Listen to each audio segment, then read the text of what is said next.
Burkina Faso, sabre sur le départ, l'effet de la révolte populaire, nous nous interrogeons. Burkina Faso, sabre sur le départ, l'effet de la révolte populaire, nous nous interrogeons ce matin.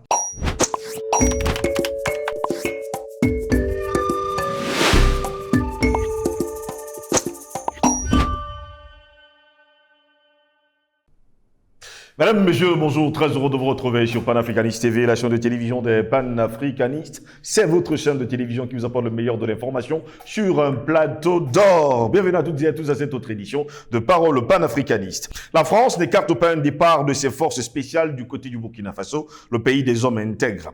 Paris qui déplace encore quelques 3000 militaires au Sahel a officiellement mis fin à son opération Barkhane et s'est donné 6 mois pour finaliser sa nouvelle stratégie en Afrique. Quelle nouvelle stratégie? En tout cas, nous nous interrogeons. La France jamais a eu de stratégie que celle de piller les ressources naturelles des pays africains. Après plusieurs décennies de la présence militaire française dans les pays du Sahel, pour un résultat zéro, si ce n'est voler, piller, égorger, brigander, la junte française va quitter le pays des hommes intègres dans les jours à venir, selon les informations qui nous viennent directement de l'Élysée. Dans un entretien au journal de dimanche, le ministre français des Armées, Sébastien Lecornu, n'a pas écarté donc un départ des forces spéciales françaises basées au Burkina Faso, où des manifestations contre la présence française ont eu lieu et ont toujours cours actuellement au moment où la France met fin à son opération Barkhane au Sahel, opération qui s'est réfugiée au Niger. Mais pourquoi faire? Il est évident que la révision de notre stratégie générale en Afrique interroge toutes les composantes de notre présence, y compris les forces spéciales, a déclaré Lecornu le dimanche 20 novembre dernier. Sabre, le contingent des forces spéciales françaises basé dans la région de Ouagadougou, a eu un rôle clé ces dernières années dans la lutte contre le terrorisme au Sahel, insiste-t-il. Et nous de poser la question, de quel terrorisme parle d'ailleurs Lecornu? De quel terrorisme parle l'Élysée? Puisque aucun djihadiste, aucun terroriste n'a été tué par ces opérations Barkhane, Sabre et tout ce qui va avec. La France qui déploie encore quelques 3000 militaires au Sahel, après avoir compté jusqu'à 5500 hommes, a officiellement mis fin à son opération de division et surtout de diversion Barkhane et s'est donné 6 mois pour finaliser sa nouvelle stratégie en Afrique. Il déclare, et je cite, c'est toujours M. Lecornu, « Nous travaillons à une organisation du format de nos bases militaires existantes. Elles devront garder certaines capacités pour protéger nos ressortissants, par exemple, mais aussi se tourner davantage vers la formation des armées locales, explique Lecornu, en ajoutant ceci. Il n'est plus question de lutter contre le terrorisme à la place de nos partenaires, mais de le faire avec eux à leur côté. » Il n'y a pas d'hypocrisie dans cette phrase? D'accord. Vous répondrez justement dans les jours qui viennent. Une manifestation contre la présence de la France au Burkina Faso, minée par les violences djihadistes, a visé d'ailleurs l'ambassade de France, vous connaissez d'ailleurs que ça s'est passé, à Ouagadougou, et la base militaire de Cambouassien en périphérie de la capitale, où est stationné un contingent de forces spéciales de la force Sabre. Il est l'heure, pour tous les Africains, de se mettre ensemble pour que la France quitte le sol africain. Voilà pourquoi nous nous interrogeons. Burkina Faso, sabre sur le départ, l'effet de la révolte populaire. En tout cas, c'est notre grande interrogation. Pour répondre à nos questions, nous sommes avec le docteur Jean-Paul Mbelek. Il est astrophysicien et panafricaniste. Il est avec nous ce matin. Docteur Jean-Paul Mbelek, bonjour, bienvenue à vous. Bonjour Steve, bonjour à tous les téléspectateurs de Panafricaniste TV. Bonjour à notre équipe technique. Merci encore de m'avoir invité. Vous aviez un coup de gueule? Ouais, ok, le coup de gueule, c'est... Tu vois, il y a des organisations dites savantes, ça peut être une université, en l'occurrence là c'est l'université de Oxford, qui se permettent de prétendre qu'ils ont fait des études mathématiques qui disent que aucune équipe africaine ne sortira de sa poule, quoi, de cette Coupe du Monde FIFA 2022 au Qatar. Le problème, c'est que les mathématiques ne mentent pas. Donc comment ça se fait que les leurs n'arrêtent pas de mentir? Souvenez-vous, ils ont dit la même chose sur le Covid. Il y aura beaucoup de morts en Afrique. On n'a pas vu ces morts. Les Africains ont bien résisté. Au contraire, c'est plutôt en Europe qu'il y a un problème. Ça veut dire que ce sont des officines qui opèrent. En fait, sous couvert d'université, oui. C'est juste un apparat. En réalité, c'est des officines. Ils font dire à tel ou tel stipendié ce que eux ils pensent réellement. Ce qu'ils pensent réellement. Alors, donc, on l'a vu au niveau du Covid, on a bien vu comment les Big Pharma achetaient les experts qui publiaient des faux articles bidons, hein, même dans les journaux connus, soi-disant, comme The Lancet. Donc, c'est le lieu de dire que il faut plus rester impressionné par le système académique occidental. On doit reformer notre propre système académique et créer nos propres revues et faire en sorte qu'elles soient suffisamment attrayantes pour une raison ou une autre qu'on trouvera, pour que les meilleurs travaux y soient publiés et que les gens s'en organisent à publier dans ces revues-là, qui sont africaines. Pour diminuer, il y a plusieurs formules, je ne vais pas trahir maintenant, parce qu'on n'est pas là pour donner les cartouches à l'ennemi. Eux, ils doivent coller, nous, on doit monter. Voilà. Et la première chose, c'est mentalement arrêter de fonctionner dans publish or perish. On laisse ça aux Occidentaux. Publish or perish, ça veut dire que publie ou tu péris, quoi. Oui. Ça veut dire que pour avoir une promotion universitaire, il faut publier. Alors, on va publier n'importe quoi. Pourvu que ce soit dans telle revue qui me ramène tant de points, après je fais ma promotion. Non. Ça, c'est, et puis ça crée un stress, une pression inutile. La recherche fondamentale, elle doit être libre dans la tête. Hein, comme ça, on fait des découvertes importantes parce qu'on n'a pas de stress, tu vois. Voilà, c'est pas l'industrie, quoi. Celui qui aura le stress n'a qu'à être ingénieur à l'industrie. Bon, lui, il aura des centaines de milliers d'heures à faire par semaine. Voilà. Mais normalement, la recherche fondamentale, l'esprit doit être libre, ouvert. Et la créativité, c'est ce mot maximum. Donc, je pense que voilà encore un échec. Donc, je salue la qualification du Sénégal. Du Sénégal, qui est la première équipe africaine qualifiée et qui vient donc démentir. Et il y en aura d'autres. J'espère qu'il y aura aussi d'autres qualifications. D'autres qualifications, justement, des pays africains. On a est... encore 4 autres équipes qui ont encore la chance de participer au second tour. Et faire encore mentir ces gens-là. Et je pense que, déjà, s'il y a déjà une équipe, ça signifie que leurs statistiques sont fausses, finalement. Absolument. Tu sais, les gens de discussion que nous avons, Steve. Oui. Donc, Satan est leur père. Même Satan est leur père. Et il doit avoir tort à la fin. Il a toujours tort, professeur. Burkina Faso sabre sur le départ, l'effet de la révolte populaire. Vous avez suivi justement, professeur Jean-Paul Mbele, que les déclarations de Sébastien Lecornu, le ministre français des Armées, qui déclare que dans les jours à venir, il pourrait se passer autre chose que l'opération Sabre quitte entièrement et totalement le Burkina Faso. Oui, effectivement, en fait, parce que c'est échec et mat. Oui. À partir du moment où il y a un mouvement populaire qui est maintenant soutenu par l'armée, un peu comme ça s'est fait au Mali, oui. Et le mouvement populaire veut que les forces françaises dégagent, elles dégagent parce que... Et puis le mouvement populaire souhaite plutôt une collaboration militaire avec la Russie. Oui. Donc qu'est-ce qui se passe? Comme au Mali. Mais tu sais, ils vont pas loin, ils vont au Niger. C'est juste à côté. Donc je pense que c'est là qu'ils pensent regrouper toutes leurs forces. Mais même là, il y a d'autres États occidentaux là-bas. Hein. Enfin, il y a l'OTAN là-bas, il y a les États-Unis déjà au Niger, positionnés, il y a l'Allemagne. Mais ce qu'ils ne s'imaginent pas, c'est jusqu'où peuvent aller les Africains. Je crois que ces gens-là, on le voit même au niveau du football, là, quand ils nous prennent à la légère, oui. Vous voyez, ils pensent qu'il n'y a pas de sursaut africain. Or, l'espérance, même au niveau du football, ça commence à se voir, on voit que, en fait, les Africains sont de plus en plus combatifs.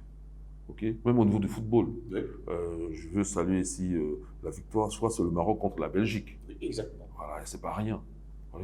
Donc la combativité africaine existe et elle se manifeste maintenant, même sur un terrain de football. Le terrain de football n'est que un point simple parmi d'autres complexes que nous allons aussi toucher. Donc il faut quand même se dire que même s'ils cumulent leurs forces au Niger, on va les attaquer au Niger. La population déjà a bougé. La population a déjà empêché le passage d'un convoi. Oui. Et d'ailleurs, les Français ont assassiné des Nigériens. Là. Oui. Hein? Ils ont tiré sur des Nigériens. Ils ont même assassiné, ils sont morts. Ça s'appelle l'assassinat. Ils ont des comptes à rendre là. Hein? Ils pensent que ça ne passe pas à l'as. Donc, ils doivent quand même comprendre qu'un jour prochain, pas trop longtemps, je pense qu'on n'a pas à attendre trop longtemps, les Africains vont s'organiser pour les chasser du Niger de façon armée. Parce que, qu'est-ce que ça... Les Français, les Occidentaux n'ont pas la force de faire une guerre frontale avec les Africains. C'est toujours masqué. Même pour tuer les leaders africains, ils passent à travers d'autres Africains. Et ils introduisent le terrorisme en faisant croire qu'eux luttent contre le terrorisme. C'est toujours masqué. Si c'était si fort, qu'ils viennent à visage découvert. Ils savent que la jeunesse étant là, aujourd'hui, la jeunesse a les yeux ouverts. S'ils viennent à visage découvert, ils vont devoir affronter directement cette jeunesse. Et qui dit jeunesse dit force. Et ils n'ont pas la contrepartie, en réalité. Le temps qui nous fait défaut, là, c'est le temps que notre jeunesse, et même les moins jeunes, comprennent que le rapport de force est en train de basculer et nous devons favoriser ce basculement. En d'autres termes, la force d'énergie n'est pas du côté des Occidentaux. C'est l'homme qui crée les moyens. Parce ils ont des drones, ils ont des ceci, les SS, je sais pas quoi, les missiles, pas possible, qui montent en l'air, ressortent par terre, remontent encore en l'air. J'invente, hein, ils ont tous, c'est pour dire qu'ils ont tout un attirail militaire, mais je dis que tout ça c'est fait par l'homme. La première richesse de l'homme, c'est l'homme lui-même. Donc, à partir du moment où l'homme a sa détermination, et l'homme veut être libre, et l'homme n'a pas encore, la population africaine n'a pas été réduite au point que on puisse plus avoir d'action efficace, parce que ça arrive à d'autres populations. Je pense aux Amérindiens en Amérique du Nord. Voilà. Mais c'est pas le cas de l'Afrique. Donc, et nous avons une jeunesse dynamique, on va pouvoir réagir et contrer cela. Quels que soient les moyens. D'ailleurs, les moyens, on va les battre avec leurs propres moyens. Je cite encore cet exemple-là. Le jour où le Shah d'Iran s'en va et Khomeini débarque à l'aéroport de Téhéran. Il y avait des forces du Shah qu'on appelle les immortels. Les immortels n'ont jamais pu descendre de leur camionnette, quoi. La population les a tués dans les camions. Et quand la population avançait, il y avait des forces de l'ordre qui tiraient sur eux. La population n'a pas arrêté. Les gens tombaient, ils avançaient. C'est des foules immenses, jusqu'à arrêter ces gens-là avec leurs armes. Donc, c'est facile de retourner l'arme de quelqu'un. Attention quand vous avez des armes. Hein. Pas parce que vous avez des armes puissantes, mais c'est ces armes qui vont vous tuer aussi. Parce que si la population est déterminée, on vient vous saisir. Vous tirez combien de cartouches par? C'est une population vraiment déterminée, Steve. Même si tu mets des bombes comme pas possible, les bombes vont tuer combien de personnes? Si les gens veulent avancer, continuez à avancer. Jusqu'à vous attraper avec vos propres bombes. On vous égorge même sur place. C'est ça qu'ils n'ont pas encore compris. C'est une question de détermination. Et cette détermination est facilement atteinte avec une population jeune. On va l'atteindre. C'est ça qu'il faut qu'ils comprennent. Donc, aller au Niger n'est pas une protection en soi. Mais pourquoi est-ce que le Niger aujourd'hui accepte tous les soldats du monde entier, alors que certains des soldats avaient été chassés du côté du Mali, on les a envoyés au Niger, ils sont justement allés au Niger, aujourd'hui ils veulent quitter le Burkina Faso, plus de 3000 hommes pour revenir encore au Niger. Finalement, le Niger sera un pays carrément inondé par les armées étrangères. Oui, mais c'est ce que le secrétaire général de l'ONU a annoncé. Gutiérrez a dit que le Niger doit accueillir les forces occidentales, les forces de l'OTAN. Il a dit, hein. Je paraphrase après, Gutiérrez l'a dit. Oui. Voilà, il était en visite là-bas au Niger, il a dit. Alors, autre chose, c'est que il s'est passé deux choses. Il y a d'abord Issoufou, qui était un employé de Areva. Areva, film française qui est soit tourisme du Niger et oui, c'est devenu Orano. Orano et qui pille tout et ne laisse rien sur place, même pas une centrale nucléaire qui pourrait donner l'électricité à tout le pays. Ils font rien, mais ils pillent. Voilà. C'était un travailleur. De Orano, bien Areva. Areva est devenu Orano. Alors, lui, il s'en va, il laisse maintenant Bazoum. Bazoum qui n'est même pas nigérien. Donc là, ça fait mal en pis, parce que Soufou au moins était nigérien. Bazoum n'est pas nigérien. Abdoulaye Maïga l'a signalé déjà, et d'autres Maliens le disent. Bazoum, à la base, c'est un Malien qui était dans la rébellion. Maintenant, il s'est retrouvé au Niger. Et le voilà pris en charge par Issoufou qui le laisse comme dauphin. Maintenant, il est président. Bazoum n'est pas un... C'est un peu comme certains reprochent à Ouattara. Bon, c'est vrai que nous, on est des panafricanistes, mais c'est pas ça qui empêche de voir d'où le gars il vient, pour mettre en évidence son côté faux. Parce que lui, il n'est pas panafricaniste. Hein. Oui. On ne va pas appliquer un critère panafricain à quelqu'un qui ne l'est pas. Donc lui, il est là, dans le Niger, coule ou pas, ils s'en moquent à la limite. Hein. Ce n'est pas son pays d'origine. Hein. Oui. Bazoum, s'il y a une origine pour Bazoum, c'est du côté malien. Et là-bas, au Mali, on l'attend pour l'arrêter. Parce que c'est un renégat. Exactement. Okay? Voilà. Donc, on ne peut rien espérer de bon de Bazoum. Donc, il est capable. La population, elle n'est pas d'accord avec ça. C'est clair. Je pense même, apparemment, Bazoum ne dort même plus au palais présidentiel. Parce que la population, y compris la classe militaire, n'est pas d'accord avec sa politique. C'est une politique imposée. Mais je dis que, de la même façon que les jours du diable sont comptés, Steve, oui. Peut-être pas en jour humain, en jour humain, mais en jour divin, on va dire. Oui. Voilà. Mais il y aura une fin aussi pour eux là-bas. C'est ce que j'ai dit tout à l'heure. Même s'ils se réfugient au Niger, le phénomène qui accourt en Afrique est comment dire, irréversible. Hein, la montée du panafricanisme. Donc, on finira par en finir aussi avec eux là-bas. Mais j'aimerais dire autre chose au niveau des Français. Surtout la population française qui dort bien là, qui ronronne, même quand on la tape dessus, puisque leur chef d'État, là, entre guillemets, Macron, puisque Abdoulaye Maïga qualifie, bon, il n'y a pas qu'Abdoulaye Maïga, je dis c'est de la pensée commune, mais non, nous pensons tous comme ça, voilà, même si c'est lui qui a prononcé les mots en premier. Le gouvernement de Macron, là, c'est la jeune civile française anti-française. Il a dit au moins une fois, Oui. anti-française. Anti-française. Donc, ce Macron-là lui-même déjà, il maltraite les Français. Alors donc, les Français, comme ils ont les yeux fermés là, enfin, ceux qui commencent à ouvrir un peu les yeux, voilà, faites attention à ceci. Vous n'êtes pas pour l'immigration. Vous dites même que l'immigration vous est imposée, on est d'accord. Oui. Ok. Mais, vous dites qu'il faut comprendre les causes. Quand je dis ça, je cité le nom d'un monsieur que j'écoute de temps en temps, mais j'ai déjà cité Asselineau, j'ai déjà cité d'autres personnes, Salim Laibi, c'est les gens que j'écoute. Lui, il est d'origine algérienne, mais c'est un Français. Pas plus tard qu'hier soir, j'ai écouté Salim Laibi. Mais j'ai aussi écouté un monsieur, j'ai son nom aujourd'hui. Parce que ce monsieur est intéressant. Il s'appelle Philippe Ploncart-Dassac. Lui, il a déjà même déjà, en regardant cette émission, il a même déjà mis des... J'ai vu une fois Bandakani et Tatsinda qu'ils ont repris. Ça veut dire qu'eux aussi nous écoutent. Ok. Alors, monsieur Ploncart-Dassac, je n'ai rien à lui apprendre. Il connaît très bien son histoire. En particulier, il connaît très bien tout ce qui se passe au niveau du général de Gaulle. Il connaît bien, par son père, et parce qu'il le dit souvent, il connaît bien l'histoire de Gaulle. Il connaît bien l'histoire des francs-maçons. Tout ça, ok. Mais il a un problème. Et je ne suis pas là pour lui faire la morale, parce que c'est un monsieur âgé. Et je reconnais son expérience, mais je dis qu'il a un problème. Voilà. Nous ne voulons pas du colonialisme. Et l'homme est né en Afrique. C'est un scientifique, c'est un médecin, donc scientifique, on va le dire. Il doit reconnaître ça. L'homme est né en Afrique. Si l'homme est né en Afrique, nous sommes la première humanité. Et ce n'est pas la France qui va donner les leçons. La France, la dernière humanité. Parce que c'est une humanité conséquente. Il fallait d'abord sortir d'Afrique. Donc, il n'y a pas... La France ne peut pas être supérieure à l'Afrique de quelque façon. Et puis l'Afrique, c'est un continent. Ok, 1,5 milliard d'habitants pratiquement. La France, 67 millions comptant les dom-tom et les immigrés et tout, même sont dedans dans les 67 millions. Ok, bon, ça c'est number one. Number two, ils ne veulent pas l'immigration, on est d'accord. Nous, on n'a pas de problème. Nous, on dit que nous, ça ne nous gêne pas. Si les Français étaient venus, même ils viennent, nous, on n'a pas de problème. Le problème, c'est qu'ils viennent nous esclavagiser et nous coloniser. Mais nous, on n'a jamais dit que ça nous gêne qu'un Français vienne habiter chez nous. Contrairement à eux, eux qui ont pratiqué le grand remplacement, qu'ils ont peur, en Australie, en Nouvelle-Zélande, même en Nouvelle-Calédonie, là, avec les Kanaks, là, et aux États-Unis, en Amérique, partout, nord-sud, ils ont fait le grand remplacement, ok?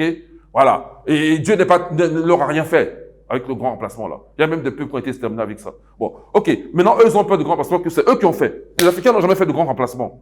C'est eux qui ont fait. Et eux-mêmes disent que c'est une composante de leur, qu'elle soit talmudiste ou pas, une de leurs qui est responsable de ce grand remplacement. Mais ce n'est pas les Africains. Ok, bon. Donc, nous, on dit, il n'y a pas de problème. Vous avez peur que nous, on vienne vous... Ok, vous inquiétez pas. Nous, chez nous, il y a de la place, 30 millions de kilomètres carrés. Mais restez logique avec vous-même. Vous dites qu'il faut regarder les conséquences. Je le dis parce que là, je le sais que c'est un de ces arguments. Il faut aller aux causes. Mais regardez la cause. Quelle est la cause de l'immigration? Les Africains ne sont pas des écervelés. Ça veut dire que si Barkhane opère en Afrique, c'est normal que les Africains aussi aillent envahir l'Europe. Il faut qu'ils prennent conscience de ça. Si vous ne voulez pas de grand emplacement, vous ne voulez pas arrêter de soutenir les Barkhanes, arrêtez de soutenir les sabres et les servales et les takouba. Et arrêtez de massacrer les leaders africains, arrêtez de piller l'Afrique. Puisque vous êtes si fort, si intelligent, si omni au niveau des humains, même vous êtes même la fille de l'Église. Mais faites les choses par vous-même. Et vous allez voir que aucun Africain ne viendra vous embêter chez vous si vous dites qu'ils ne viennent pas. Parce qu'on a de quoi vivre en Afrique. Ça suffira suffisant. Et vous n'aurez plus rien à craindre. Au contraire, on vous aidera si vous avez envie. Mais à condition que ce soit d'humain à humain. Oui. Pas d'humain à esclave. On est d'accord. Parce que pour l'instant, on dirait que quand ils nous regardent, nous, on est les derniers, les sous-hommes, quoi. Oui. C'est ça qu'on ne veut pas, nous. Ok? Mais tout le reste, là, puisque eux, ils ont peur, c'est nous l'aîné de l'humanité. Donc, si les enfants ont peur, on dit, oh, n'ayez pas peur, on va plus vous embêter. D'ailleurs, moi, j'ai vécu en France, maintenant, voilà, au Cameroun, non. Hein? Est-ce que ça savez qu'un jour, quelqu'un qui a vécu 50 ans en France me dit qu'il rentre chez lui? Moi, on m'a pas forcé. Je n'ai pas commis aucun crime pour venir me réfugier au Cameroun. Au contraire, j'ai travaillé comme ça à l'énergie atomique, en France. Je suis astrophysicien. J'ai enseigné en France. Qu'est-ce que je n'ai pas fait en France? Donc, si je suis venu ici, c'est volontairement pour mon propre pays. Et si je suis resté là, c'est parce que j'ai vu qu'il faut combattre. Et je sais que ce combat-là est même possible pour l'humanité. Donc, M. Ploncart-Dassac, je vous aime bien, je vous écoute de temps en temps. Même ce que vous dites là sur la colonisation, je n'aime pas, mais bon, c'est pas, vu votre âge, j'accepte, parce que on ne va pas demander à quelqu'un de cet âge de changer brutalement. Voilà. Et ne vous inquiétez pas, on peut vous qualifier d'extrême droite. C'est pas un problème pour nous. Non, on s'en moque. Hein. Extrême droite, extrême gauche, on s'en moque. Nous, on est humain, point final. Mais regardez bien ce point-là. Dites-vous bien, vous et les autres, que c'est trop facile. En fait, vous faites le jeu des gens que que vous dites qui crée des problèmes chez vous. Pourquoi? Parce que, je répète, nous les Africains, si on ne nous embête pas chez nous, on n'embêtera personne chez soi. Parce que même inconsciemment, avant même que ça soit démontré que le monde en Afrique, on a toujours ce comportement-là. On a toujours ce comportement de responsabilité. On ne va pas embêter quelqu'un chez lui s'il ne veut pas qu'on vienne chez lui. Puisque même chez nous, des gens le font. Si ton voisin l'a dit, ne vient pas, tu restes chez toi, tu ne l'embêtes pas. Oui. C'est parce que on a notre principe qu'on appelle Mahat. Il faut une harmonie. Une harmonie. Oui. Voilà, bon, ok.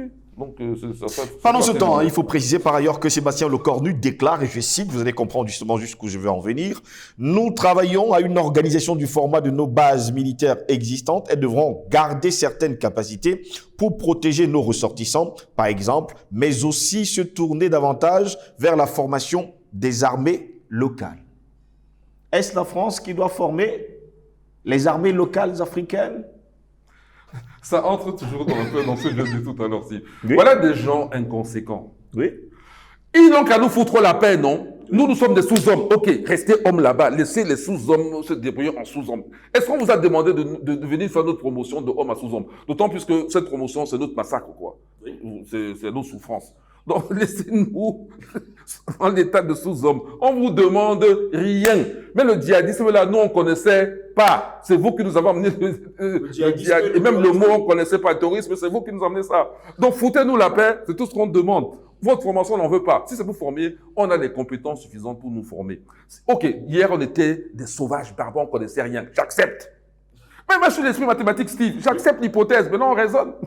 Mais d'ailleurs, le fait que je suis capable de raisonner veut dire qu'ils ont déjà tort. Comment un barbare, un sauvage peut même raisonner? Arriver à une conclusion qui fait que nous, on s'en sort du Covid, eux, ils s'enfoncent dans le Covid. Attends, mais ils sont dans la contradiction permanente. Bon, ok, sachez une chose. Hein. Nous, si hier on était des sauvages, d'abord notre hymne national, avant qu'on la corrige, disait bien que peu à peu nous sortons de la sauvagerie, de la barbarie. Donc nous on accepte même. C'est pas un problème si on est des barbares, des sauvages, on n'a jamais rien fait dans l'humanité, on accepte. C'est faux, mais on accepte. Comme ça au moins on avance. Ok, sur cette base-là alors, laissez-nous donc tranquilles. Nous on ne vous a pas sollicité. Restez entre civilisés là-bas. Laissez-nous tranquilles. Tant que nous n'amène pas la barbarie chez vous. D'ailleurs, est-ce qu'on a amené la barbarie chez vous? Non, du tout. Envahi. Donc, on garde notre barbarie entre nous, là. Vous fermez les yeux, ne regardez pas, restez là-bas. Nous, on se vous laisse tranquille, ok? Donc, leur formation, et puis c'est faux. Si c'est pour former des cadres, si hier on n'avait pas des formes, aujourd'hui on a des gens hyper compétents. L'Afrique est capable de sortir. D'ailleurs, on sort nos matières premières nous-mêmes, puisqu'il y a des mines sauvages. C'est juste une question de réglementation. Les États africains qui continuent à faire le jeu de cette tresse famille-là, c'est tout. Voilà. Tout ce que l'Africain peut le faire. Et l'Africain a démontré ses capacités. Maintenant, je mets les points sur les i. Malik Ambar, c'est un Africain qui est devenu roi en Inde. Oui. Je reste dans leur propre récit. Ils disent qu'il a été pris comme esclave. Mais ils ne se rendent pas compte que quand ils disent ça, ça ne fait que agrandir encore le personnage. Ok, il était esclave, mais le voilà. Il devient super guerrier, il monte dans les grades, il devient le bras droit du roi. Nous sommes là dans la partie est de l'Inde. Là, il y a les Mongols. Et le roi aime tellement Malik Ambar pour son travail, son œuvre. Parce qu'il leur donne la cité, il gère bien le royaume, et que le roi lui donne sa propre fille. Et voilà comment Malik Ambar devient même roi lui-même. Alors, ça c'est Ambar. Ce n'est que Ambar. Mais il y en a d'autres. Une telle histoire s'est faite également du côté de la France. Hein. Oui. Toujours un noir qui fut général, et puis il a fait pas mal de choses. Hein. Oui, ça c'est le père du grand écrivain, là, Alexandre Dumas. Oui. Voilà, et puis sans compter, ok, tu voulais comparer, moi je l'ai enchaîné avec la Russie, mais avec Hannibal. Mais Hannibal est connu. Alors, oui, mais il y a aussi le chevalier de Saint-Georges. Oui. Donc, c'est-à-dire que l'excellence des Africains. Et puis, Mortenol. Mortenol, ça c'est la Première Guerre mondiale. Qui a sauvé la ville de Paris? Mortenol, c'est un Antillais. Voilà, comme ça on rend encore hommage à Kalala Omotonde. Mais Mortenol était un Antillais, polytechnicien, oui. Au début du XXe siècle. C'est comme c'est un descendant de sauvage. Comment ça se fait qu'il devient même polytechnicien? Et qu'on lui confie en tant que noir. C'est-à-dire que si aujourd'hui, il y a le racisme contre les noirs qui continue, alors au début du XXe siècle, c'était comment alors? Mais c'est à lui qu'on a confié la protection de Paris, non, Mortenol. Alors, non, il faut qu'ils expliquent ça. Non, il faut arrêter. Et puis, même, restons toujours en France. Qui est-ce qui a... Ok, M. Plancard d'Assac, qui connaît très bien le côté sombre de De Gaulle. Ok, mais qui a combattu le plus De Gaulle au niveau législatif? C'est bien un Antillais. Hein? C'est lui qui était président, oui, c'est le président du Sénat, à savoir Gaston Monnerville, grand opposant de De Gaulle. Mais ils savent ça, non? Donc, comment les Africains esclaves, sauvages, nuls, avec leurs descendants, peuvent arriver à de telles positions? Vous voyez? Ça veut dire qu'il y a un mensonge quelque part. Mais nous, ce n'est pas grave. Pour les biens de l'humanité, admettons, parce qu'il faut quand même qu'on avance. Admettons. Mais vous voyez que vous ne pouvez pas rejeter le tort chez nous, en disant tout le temps, comme si c'est nous, le mal est en nous. Le blanc est, c'est que le blanc est pur, quoi. Le mal est chez le noir. Mais ça, c'est des images. D'abord, je vais dire, attends, le blanc n'est qu'un sous-produit du noir. Moi, j'ai l'impression que parfois des blancs, eux-mêmes, ils ne se voient pas, quoi. Quand ils parlent de blanc, c'est comme si c'est un ange ou c'est quoi? C'est un humain, non? Bon, ok, sachez que le blanc est un produit du noir. Deux noirs donnent un blanc, comme M. Plonkard d'Assac. Je dis blanc comme M. Plonkard. Deux noirs, on l'a vu ici au Nigeria, non? Oui. Moi-même, ma fille aînée, elle est blanche, alors. Elle est blanche. Bon, sans compter mes deux enfants. Mais celle-là, sans discussion, elle est blanche, ça se voit. Alors, non, attends. Deux noirs, noirs foncés, pas comme nous deux, Steve. Foncé, noir ciré, solex. Comme ça. Donne un blanc. Un blanc. Type aujourd'hui. Je ne dis pas que la couleur, avec tout le reste qui va avec. Donc, il faut qu'ils arrêtent. D'abord, un individu blanc naît parmi les noirs de temps en temps, même de nos jours. Ce n'est pas une affaire classique. La question, c'est la population blanche. Ça, c'est une étude scientifique. Comment on a pu avoir une population blanche hors d'Europe en plus? On sait que ça date de 8 à 8 000 ans. Oui. On peut récuser ça. Moi, je vais dire que ce n'est pas moi qui ai trouvé ça. C'est les Occidentaux eux-mêmes qui font les recherches et qui nous publient ça. OK. Donc, que ce soit vrai ou faux, faites comme vous voulez, mais réfléchissez deux fois. Je crois que il y a une mauvaise conception chez les Occidentaux. Ils ne comprennent pas qu'ils ne pourront jamais vaincre leurs propres oppresseurs. Parce que nous, on va s'en sortir. Parce que nous, on comprend d'où vient l'oppression. C'est pour ça que les Africains combattent. Parce qu'on sait où est l'adversaire, on combat, on s'en sort. C'est pour ça qu'on peut réunir tout notre peuple dès qu'on désigne l'adversaire. Parce que tout le monde le connaît déjà. Quand on dit le colon, le voilà, tout le monde est d'accord. Même si on n'était pas d'accord, en tout cas, la majorité d'entre nous, on va le combattre. OK? Mais ce n'est pas le cas des Occidentaux. Ils sont dans la nuit noire parce qu'ils s'embrouillent. En même temps, en même temps, ce que l'adversaire leur désigne, c'est lui qui veut combattre. Et en fait, finalement, ils ne combattent plus le vrai adversaire. Ils sont là à combattre l'immigré qui pourrait même être un allié, en fait. En attendant de se mettre d'accord pour que l'immigré rentre même chez lui. Et puisqu'il est déjà là, pourquoi ne pas l'utiliser pour lutter contre... Bon, je parle des idées, à eux de trouver. Voilà. Mais c'est pour dire que le monsieur Le Cornu, là, il dit des bêtises. Il n'a pas compris. Il n'a pas l'esprit mathématique. Nous, Africains, nous l'avons. Tout sauvages que nous sommes. OK? Il n'a pas compris que toutes leurs bêtises sont déjà comprises. Ils ont trompé nos ancêtres qui n'avaient pas compris la totalité. Question terroriste. Ils sont terroristes. Ces gens-là sont des terroristes, on n'a pas compris. On a vu des humains, on a pensé, comme ils sont humains, ils sont comme nous. Nous, on fait la guerre normale, eux, ils font du terrorisme. OK? Je laisse tomber toutes les ruses, là. Comme Satan, mais ils font du terrorisme. Deux, ils se dopent, c'est pas dans le sport. Pour gagner la guerre, ils sont capables de prendre des substances. Alors, ils font croire que c'est chez nous qu'il y a la magie, les gris-gris. Mais les gris-gris, là, c'est vrai qu'il y en a qui croient aux gris-gris, mettre la main. On sait bien que on te tire une balle, tu meurs. Donc, c'est des conneries. Mais eux, ils prennent la vraie dope, Steve. Oui. Alors, donc, toutes ces choses-là, de leur ruse et leur façon de faire leur plan, la diviser pour régner, on a compris tout ça.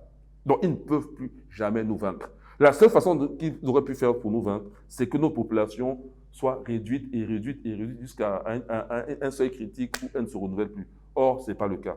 OK? Notre population est dynamique. Donc, ils doivent comprendre que... Et ça tombe à un moment donné où l'information circule plus vite que jamais et est disponible dans les mains de monsieur tout le monde. Donc, ils doivent comprendre que leurs bêtises-là sont maintenant... Le temps est compté. C'est fini. Et s'ils ne comprennent pas, si nous, on en a marre, rien ne nous empêche de régler définitivement le problème avec eux. OK? Mais il y a encore la possibilité entre humains de s'entendre. Donc, c'est à eux d'avoir un bon comportement. Contrairement à ce qu'ils pensent, ce n'est pas à nous. C'est à eux d'avoir un bon comportement. Parce que nous, on ne fait que réagir en réalité. Sauf que bientôt, et on a déjà un pied à l'étrier, on passe à l'action. Voilà. Merci beaucoup, docteur, d'avoir été des nôtres encore ce matin. Ben, merci, Steve, de m'avoir invité, de m'avoir permis d'avoir ce dialogue avec ceux chez qui j'habitais. Et je retournerai, je n'ai pas renoncé. Hein. Mais en attendant, j'ai pas mal ici. Ouais, parce que je suis chez moi, on est dans le combat, il faut qu'on gagne. On ne peut qu'être bien chez soi. Et c'est pour le bien de l'humanité, après tout. D'accord. Mesdames, messieurs, c'est ici que s'achève cette édition de Parole panafricaniste. Plaisir de vous retrouver très prochainement. Passez une agréable journée.